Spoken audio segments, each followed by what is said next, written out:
Bonjour à vous, chers téléspectateurs, et bienvenue à cette autre émission des mots à la bouche. Aujourd'hui, je reçois une invitée de marque. Elle a touché à plusieurs facettes des communications, que ce soit en tant que journaliste, animatrice radio, ainsi qu'à la télévision. Aujourd'hui, elle vient nous parler de ce qui l'a poussé un jour à écrire des romans, et tant qu'à y être, elle nous parlera également de ses goûts gastronomiques autour d'une assiette aux saveurs italiennes. En effet, je suis aujourd'hui à la Piazzetta de Mont-Saint-Hilaire et j'entre à l'instant rencontrer Frédéric Lapierre qui nous parlera de cette chaîne québécoise en pleine expansion. La Piazzetta est aujourd'hui la référence en matière de cuisine italienne contemporaine grâce à ses pizzas fines, mais aussi à son décor épuré et invitant.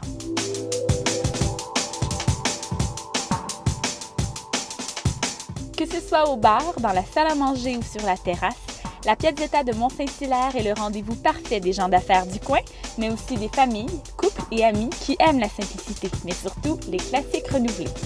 Impossible de passer sous le silence la qualité du personnel, toujours à l'écoute de ses clients et soucieux d'offrir un service exemplaire. Comme quoi une pizza peut être carrée, mais ô combien raffinée. Frédéric Lapierre, bonjour. Bonjour. Merci de nous accueillir aujourd'hui. C'est un plaisir. D'abord, parle-moi un peu de l'historique de la Piazzetta. D'où vient cette idée-là? La Piazzetta, ça a été fondé à Québec il y a 22 ans maintenant. C'était un petit restaurant sur la rue Saint-Jean à Québec. Puis on a travaillé ça dans le fond tout petit. Ça a parti Piazzetta, ça veut dire petite place en italien. Fait que ça a commencé tout petit.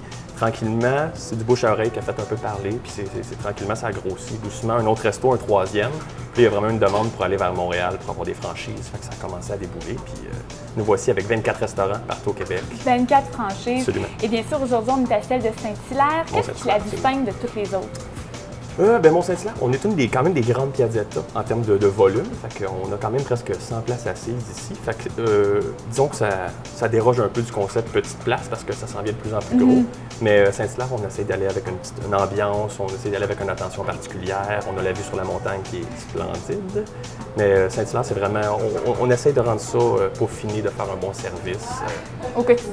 Au quotidien, absolument. Et je pense que vous avez une clientèle aussi qui est assez assidue. Absolument, on a vraiment une clientèle assidue. On voit les mêmes gens, des fois 3, 4, 5 fois par semaine. Ils viennent dîner, ils viennent souper avec leur conjoint le soir. Puis on a beaucoup aussi de compagnies dans le coin pour les dîners, fait que ça roule beaucoup, absolument. On est très privilégiés. Oui, exactement. Et quelles sont les spécialités ici, les incontournables que vous proposez toujours aux clients? Bien, c'est sûr que la Piazzetta, notre spécialité, c'est la pizza fine. Hein. Fait que pizza raffinée, pâte mince, c'est l'incontournable, c'est sûr et certain. On a réussi à faire beaucoup d'autres choses dans le menu. On a des salades repas, des roulés, on a une grande variété d'entrées, mais c'est la pizza qui reste quand même notre plat fétiche. Fait que nos pizzas, c'est ce qu'on fait de mieux, je trouve, à la Piazzetta. On a une trentaine de variétés de pizzas, c'est splendide. Philippe de Vienne, qui est également importateur d'épices de Grand Cru, vous a aidé un petit peu à confectionner le menu. Quelle touche a-t-il apporté?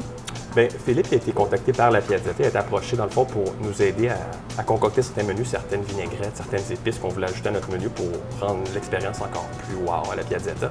Fait qu'avec lui, on a concocté certains plats, vraiment des plats signature Philippe de Vienne, puis certaines épices qu'on va utiliser au quotidien aussi. Mais il y a vraiment quand même une grande part parmi nos découvertes qui nous a fait découvrir la pizza au homard, il nous a fait découvrir la pizza 7 champignons camembert. Donc, toutes nos nouveautés estivales à l'automne, c'est lui qui nous aide à concocter ça pour toujours continuer à avancer dans la Piazzetta. Alors ici, on ne vient pas déguster une pizza traditionnelle. On peut, mais je suggère autre chose. Il y a quand même, on a 30 variétés de pizza, puis on part des fruits de mer en passant par des végétariennes, des saucisses italiennes. On a de tout ici vraiment pour plaire à tout le monde. Et les gens peuvent même commander pour apporter? Absolument. Ici, on fait un bon volume de commandes pour apporter. Les gens, ils viennent commander, je vous dirais, par semaine. C'est assez important, les commandes pour apporter. Fait que s'ils veulent le déguster à la maison, tranquillement sur la petite terrasse avec la famille, bien, c'est pas un problème. Bonne alternative. Absolument. Et même la Piazzetta s'implique pour les bonnes causes. À chaque année, vous participez à l'événement Generosa. Absolument. Parlez-nous un petit peu de cette journée spéciale-là. Bien, au courant de l'année, dans le fond, toutes les Piazzettas au Québec donnent $1 pour chaque pizza Generosa vendue.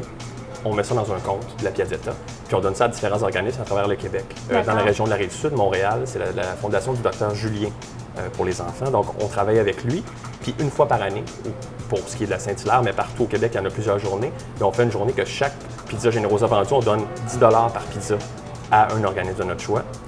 Donc, au Québec, présentement, durant les dernières années, on a ramassé environ, je pense, c'est 360 000 quand même, qu'on a donné à plusieurs organismes. Fait que c'est une belle cause, c'est un beau projet, ça nous fait plaisir d'embarquer là-dedans, c'est sûr et certain. Alors, pour connaître les prochaines dates de l'événement Generosa, on peut se rendre sur votre site Internet, le www.lapiazzetta.ca. Et voilà. C'est un site complet, il y a tout là-dessus. Vous avez les événements, le blog, il y a tout, c'est super intéressant. Wow! Et d'ici là, moi, je m'en vais déguster en vrai de vrai. Alors, on se retrouve un peu plus tard. Excellent.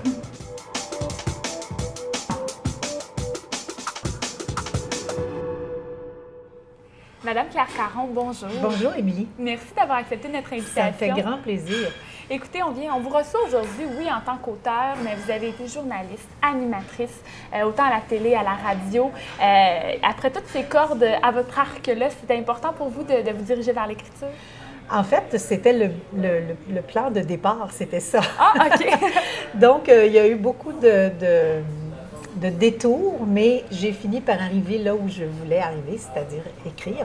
J'ai toujours écrit toute ma vie, en fait. Tu sais, étudiante, enfant, adolescente, oui. J'ai beaucoup déversé mes états d'âme dans des poèmes, puis j'ai beaucoup fait ça. Puis j'ai écrit des romans plus jeunes et tout ça. Et puis, je me suis retrouvée à faire de la radio et du journalisme quotidien. Et dans la vingtaine, j'ai écrit un roman déjà, tu vois. Sauf que je trouvais ça extrêmement difficile de travailler dans un journal quotidien. À l'époque, je travaillais au Journal de Montréal. Travailler dans un journal quotidien puis avoir la discipline et l'énergie encore qu'il fallait pour écrire un roman. Fait que ça m'a pris peut-être 2 ans, 3 ans pour l'écrire, puis il est resté dans le tiroir. Mais j'avais tellement envie d'écrire. Alors, c'est ça. J'ai pris beaucoup de détours. Moi, je suis très volubile, oui. C'est assez évident. Et j'aime beaucoup travailler en équipe, j'aime beaucoup être avec une gang. Alors, j'ai vécu toute cette période-là où j'ai pu m'éclater, travailler sur des plateaux de télé, des studios de radio, des salles de rédaction, tout ça, travailler en gang, puis après ça, me calmer, puis me retrouver toute seule, puis écrire comme j'avais envie de le faire. Et donc, votre premier roman, vous l'avez lancé en 2001, en fait, votre première publication. Des ailes au cœur, oui. Exactement. Et puis, comment décririez-vous votre type d'écriture? Assez classique quand même, je dirais. Moi, j'aime beaucoup les mots. Je peux passer énormément de temps à chercher le bon mot pour décrire la bonne émotion, le bon état d'âme. C'est très important pour moi. Alors, j'ai une écriture assez classique, en tout cas, surtout dans le premier, là, parce qu'évidemment... on découvre son style. On découvre son style, puis je me rendais pas compte que j'avais un style jusqu'à ce que des lecteurs et des lectrices me le disent. Mais ça reste relativement classique, puis maintenant, je commence un petit peu plus à m'amuser, à modifier, déplacer la structure, travailler avec la structure, pas tellement avec la langue encore. Quoique dans les dialogues, évidemment, on s'en permet un peu plus, là, mais ma langue reste relativement classique quand même. Quoique moderne, là, je dirais, mais si je fais pas j'écris pas du Marguerite Duras, puis j'écris pas, tu sais, ça reste... J'aime l'écriture colorée, j'aime l'écriture vivante, j'aime que ça soit évocateur d'images, alors... Quelque chose qui se lit bien, là. Oui, aussi. Accessible. Oui, je veux que ça soit accessible, mais je veux que ce soit que tu aies l'impression de lire une écriture de qualité. Quelque chose de recherché. C'est très important pour moi, de choisir des beaux mots et de les mettre dans un bon contexte, puis c'est ça. Cet hiver, vous lancerez Has-Been, votre tout premier polar. Pouvez-vous nous en parler un peu? Bien, celui-là, c'est probablement le plus audacieux, justement. Parce que d'abord, c'est mon premier polar. Et c'est un genre que je n'osais pas aborder. Puis quand j'ai commencé à écrire cette histoire-là, c'était même pas un polar encore. Ça en est devenu un après, parce que je l'ai repris, parce que je me suis rendu compte qu'il fallait que ça soit un polar, il fallait que je le retravaille pour entrer vraiment dans le genre. Mais celui-là est plus audacieux parce qu'il y a beaucoup c'est drôle, on a beaucoup de couches de pudeur. Oui. Et on dirait qu'à chaque roman, j'en enlève une couche. Oui, mais justement, même le titre est assez évocateur, Has-Been. Oui, bien, c'est vraiment l'expression elle-même qui m'a inspiré toute l'histoire. Il n'aurait pas fallu que mon éditeur me dise « j'aime pas le titre, on va changer le titre ». Parce que là, pour moi, c'était toute la structure, toute l'histoire venait de s'effondrer parce que l'histoire est basée sur l'expression. c'est très évocateur d'image, justement, l'expression has-been. Oh, oui. Quand on dit, toi, tu es un has-been ou tu es une has-been, on a vraiment des images très fortes dans la tête. Et moi, j'ai créé un personnage à partir de cette expression-là, et qui est un personnage de tueur, mais qui ne se l'admet même pas à lui-même. Puis c'est un homme, comme on dit maintenant, qui pète une coche, là, tu sais. Ouais. Mais ça part de son passé. C'est un ancien animateur de télévision qui est devenu agent immobilier. Il a un passé pire encore dans son enfance parce que sa mère était une ancienne... sa mère a été une grande star de la chanson dans les années 60. Sa relation avec sa mère est assez trouble et troublante.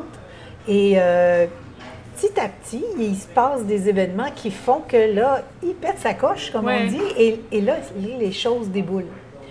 Et j'ai réussi une pirouette, je dirais, parce que c'est le premier polar à ma connaissance, j'en ai pas lu tant que ça, là, mais où il n'y a aucune arme, aucune goutte de sang. Très sournois comme... Oui, c'est assez sournois, mais il y a quand même 5 victimes. Alors, on a hâte de découvrir ça. Donc, je ne vous en dis pas plus. Non, on attend la suite impatiemment. Et donc, vous écrivez beaucoup de romans. Et j'ai déjà lu quelque part que vous trouviez que écrire un roman, c'était un peu masochiste. C'est pas écrire un roman qui est masochiste, c'est écrire. C'est un plaisir masochiste. Parce que c'est un plaisir, tu sais, de créer un univers, d'avoir le contrôle sur des personnages, quoique des fois on le perd un peu, là, mais enfin. C'est ça, tu sais, d'avoir presque un pouvoir divin là, sur tout un univers qu'on crée, mais en même temps, c'est l'ouvrage. C'est difficile de... En fait, tant que tu écris dans ta tête, que tu crées ton idée, puis que tu places ton monde dans ta tête, ça va bien, mais quand tu mets ça sur papier, et que tu dois avoir une vraie belle structure, une vraie suite logique, que tu dois donner le goût au lecteur de tourner la page, puis de tourner la page suivante et la page suivante, c'est surtout de l'ouvrage. Ouais. Et c'est dans ce sens-là que c'est masochiste un peu, parce qu'on se fait pas mal souffrir soi-même dans un sens, là, tu sais. Mais c'est ça, il y a beaucoup de plaisirs dans la vie qui sont masochistes. Oui, et justement, comme manger, par exemple. Par exemple. Peut-être, hein? Alors, aujourd'hui, c'est une activité un peu masochiste qu'on vous propose, alors. Mais ça, je suis capable d'en prendre. Parfait.